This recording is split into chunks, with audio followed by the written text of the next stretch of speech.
When I wake up in the morning, I don't think, am I motivated to go do what I'm supposed to do? No, I don't think about it for 1 millisecond. When the alarm clock goes off, I have no thought about whether this is easy, whether this is hard, whether I want to do it, whether I don't want to do it. None of that matters. It's an emotionless, thoughtless discipline.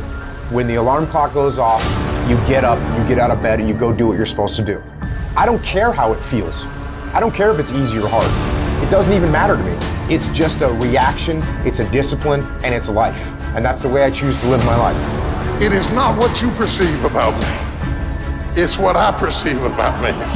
It's not what they say about you that matters.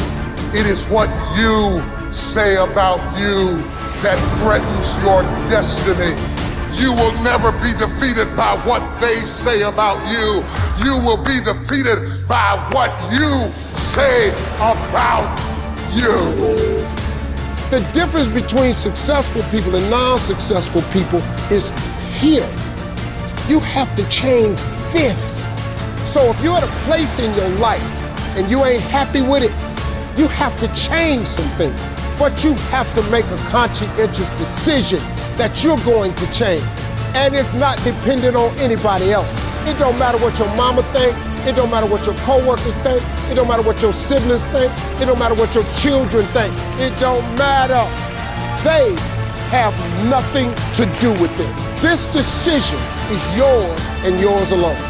Your hardships, your challenges, your situation will either be the reason you don't make it, or it will be the story you tell when you do make it. And you get to make that choice. Those of you that are achieving, one of the reasons the achievement is slowed down is you've allowed yourself to feel less desperate. When you were broke and starting your business, or when you were brand new in your relationship and you were desperate to get her to love you or desperate to get him to love you, you took massive, big action. How many of you are moms in the room? Raise your hand. If you woke up tomorrow morning and your baby wasn't in their bed, would you be desperate right away, yes or no? Big time desperation. You wouldn't be thinking about what you need to do. You'd be acting, wouldn't you? You'd immediately make the decision. You take massive action. You search the house. You go into the street because you were desperate. When you remove desperation, all this bullshit creeps into your life where you think you have to have the perfect plan and look the perfect way and have the perfect thoughts and be all zen and perfect. What you need is to be desperate. What you need is to get after it. Your imagination, you the only one can see it.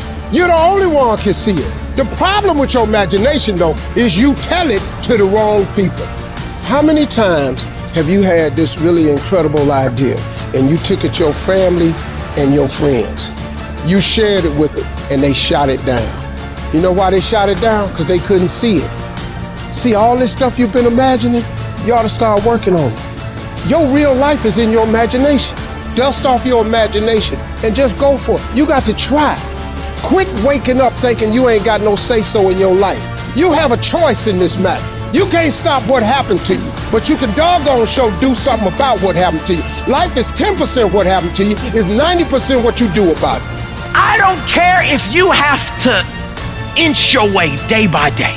Even if you have to get down and it hurts and it's hard and nobody can see what you're really going through.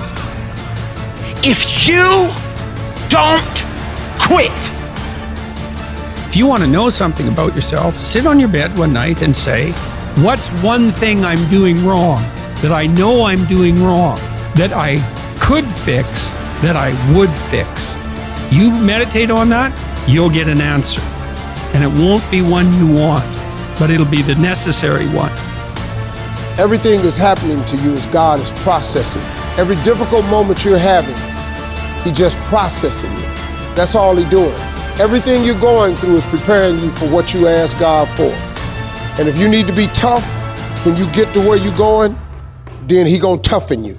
If you gotta be more caring along the way, He gonna let you have some trials come your way that's gonna have to produce that in you.